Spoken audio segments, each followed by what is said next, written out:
Magandang araw po at welcome po sa Junjun's Backyard. At ito na po yung mga gansa na alagaan po. Bababa ko na sa kotse. At andito na po ako sa labas ng aming backyard farm. At ito na po yung 3 pirasong gansa. Bumili rin ako ng feeds ng bibe at gansa ito. Tapos inuwi ko na rin yung mga sisiw ng bibe na napisa ng incubator namin, kaya ihalo ko sa mga Muscovy ducklings.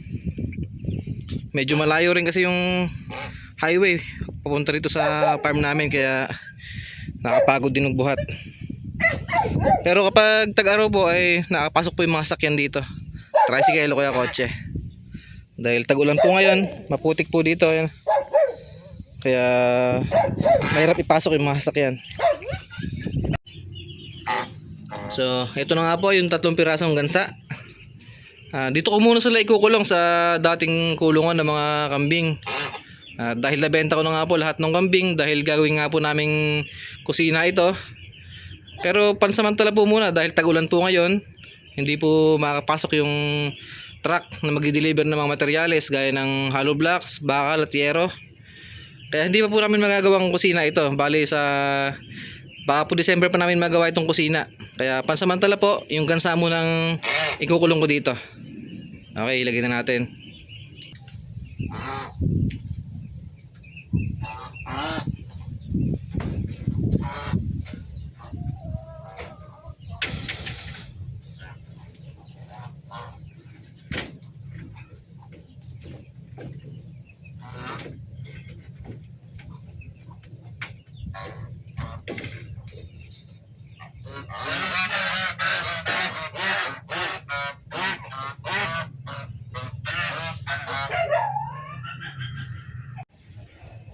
So ayan na po, nakakulong na po yung mga gansa.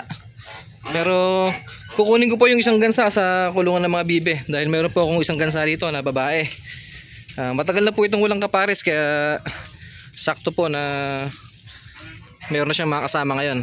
Ayun siya, oh. Napakaganda po nitong breed na to. Okay, hulihin na natin. Ayan po siya, oh.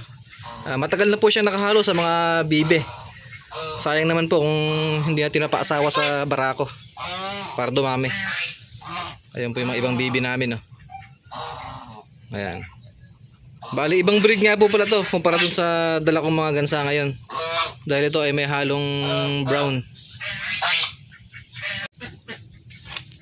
Ito na siya, oh.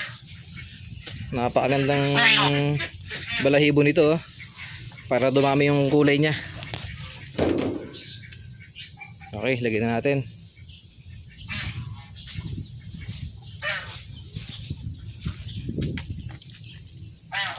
Ayan, oh. Ito na po. Ayan.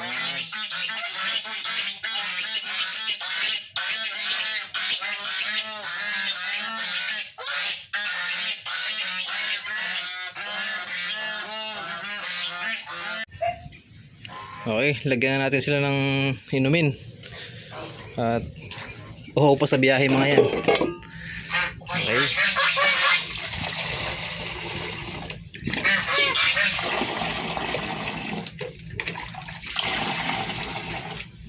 Okay, okay na yan.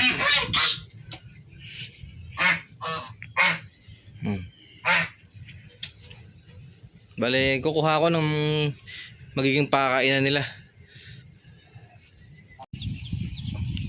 Ito, pwede na siguro to.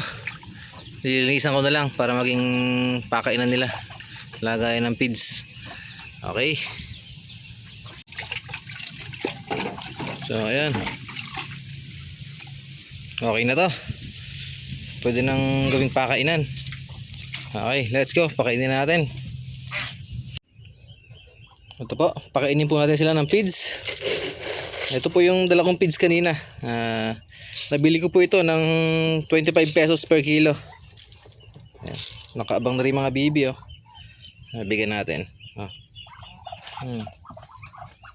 Okay, kain kayo. Oh. Mga bibe tsaka native na manok. Ayan. Mga pag-aalagala dito sa bukid. Mga kumakain ng mga damo. Tsaka mga insekto. Okay. So ito po. Lagyan na natin ng feeds.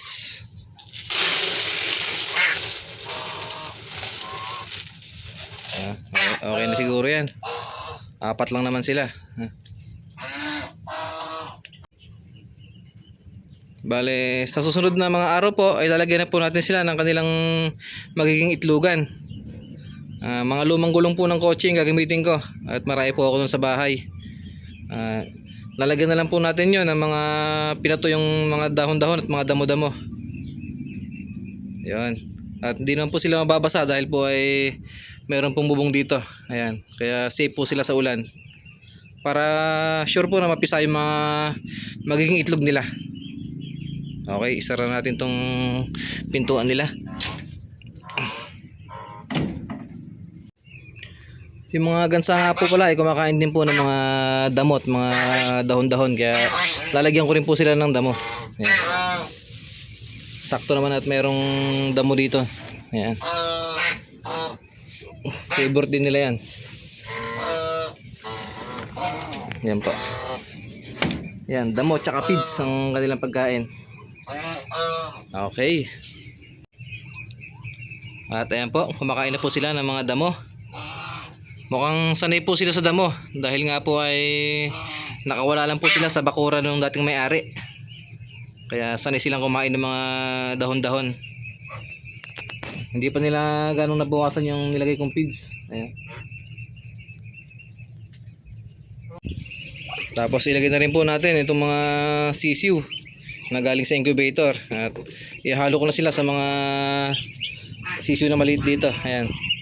Ito po yung mga pinakamaliit na sisiw kaya dito ko sila ihalo. At yung mga pinakabata. Yung iba po dyan ay kapatid po nila. Naliit lang sila ng pisa dahil nga po ay buwaba na po agad yung kanilang nanay. So ito po sila. Ayan, napakagandang mga sisiw. Okay, pakawalan na natin.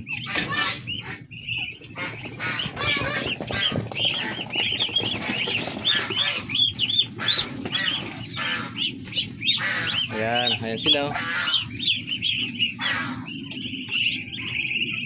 Okay. Bale, ano po yan, kulang-kulang 50 pieces na po sila. Ayan.